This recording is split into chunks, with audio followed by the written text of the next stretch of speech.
मैं कह रहा हूं बेटा ये जो ड्रोन होता है इसका काम क्या होता है, ओनली एंड ओनली रिप्रोडक्शन का होता है। यस और नो? देखो बेटा क्या हो रहा है, ये जो ड्रोन है ये जब रिप्रोडक्शन करेगा बेटा तो इसका जो पेनिस होता है ये उसके यूट्रस के अंदर उसका जो वेजाइना होता है, उसका जो रिप्रोडक्टिव पार्ट होता है बेटा उसी के अंदर टूट जाता है और इसकी डेथ हो जाती है उसी टाइम पे। यस और नो? अब देखो बेटा कहानी क्या हो रही है, कहानी क्या हो रही है।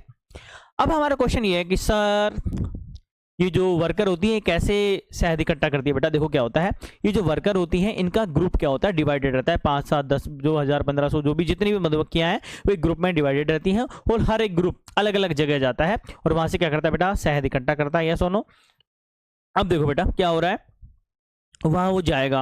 अब मान लो वहां पे 2-3 गुट बन गए हैं, एक को मिल गया है क्या, फूल मिल गए अच्छे अच्छे, तो वो क्या करेगा, जिग जैग कंडीशन बनाएगा, जिग जैग जेड जैसे का। ये सुनो, जेड जैसे का। इसका मतलब क्या होता है कि इनको ये दूसरे को क्या करती है बेटा, सिग्नल भेज रही होती हैं कि हमें क्या मिल गया है, फूल मिल गए हैं, आप सभी भी यहीं आ जाओ। ये सुनो, आगे बात समझ में?